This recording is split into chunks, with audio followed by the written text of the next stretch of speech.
নীলফামারীতে আবারও বাড়ছে তিস্তা নদীর পানি খুলে দেওয়া হয়েছে তিস্তা ব্যারেজের ৪৪টি জলকপাট। বিস্তারিত জানাতে যুক্ত হচ্ছেন সহকর্মী বিজয় চক্রবর্তী কাজল।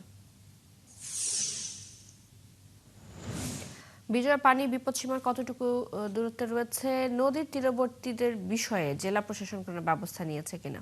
যদি প্রথমে জানিয়ে রাখি যে দেশের যে আপনার সক্রিয় যে মৌসুমী বায়ু সেটি কিন্তু আপনার চলমান একেবারে চলমান রয়েছে, যার কারণে কিন্তু আপনার দেশের যে অভ্যন্তরে যে বৃষ্টিপাত সেটি কিন্তু আপনার অব্যাহত রয়েছে। সেই সাথে নদীর উজান অংশেও আপনার ভারী বৃষ্টিপাত সহ যে উজানের ঢল সেটি কিন্তু অব্যাহত রয়েছে, যার কারণে কিন্তু আপনার খালি শুধু তিস্তা না, তিস্তা সহ যে আমাদের বুড়িতিস্তা, চালকাটা সহ অন্যান্য যে নদ নদীগুলো রয়েছে প্রত্যেকটি নদ নদীর পানি গতকাল থেকে কিছুটা বৃদ্ধি পেয়েছে। তবে এই মুহূর্তে যেটি রয়েছে সেটি হচ্ছে সকল নদ নদীর পানি আপনার বিপদসীমার নিচে রয়েছে। বিশেষ করে তিস্তা নদীর পানি, যেটি গতকালকে সারাটা দিন ৫ থেকে ৮ সেন্টিমিটার নিচ দিয়ে প্রবাহিত হলো, বর্তমানে আজকে সকাল ৬টা থেকে এখন পর্যন্ত আপনার বিপদসীমার ১৫ সেন্টিমিটার নিচ দিয়ে প্রবাহিত হচ্ছে। তবে পানি উন্নয়ন বোর্ডের সাথে আমরা যেটি কথা বলেছি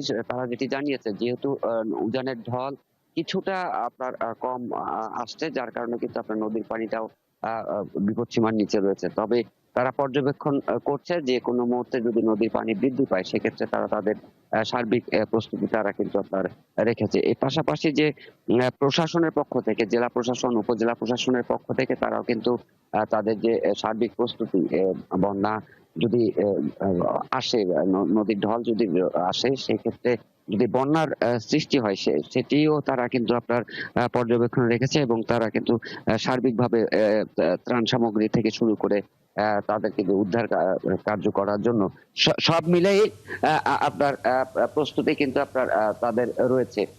এদিকে পানি উন্নয়ন বোর্ডের যে তথ্য অনুযায়ী যে নদীর পানি আগামী ২৪ থেকে ৪৮ ঘন্টার মধ্যে সেটি কিছুটা বৃদ্ধি পেতে পারে, তবে বিপদ সীমা অতিক্রম করার এই মুহূর্তে সম্ভাবনা নেই, যার কারণে কিন্তু আপনার নীলফামারীর যে নিম্ন অঞ্চলগুলো সেগুলো কিন্তু এখন পর্যন্ত স্বাভাবিক রয়েছে।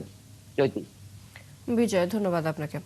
আমাদের সাথে নীলফামারী থেকে যুক্ত হয়ে সেখানকার তিস্তা নদীর পানি বেড়ে যাওয়ার খবর জানাচ্ছিলেন সহকর্মী বিজয় চক্রবর্তী কাজল।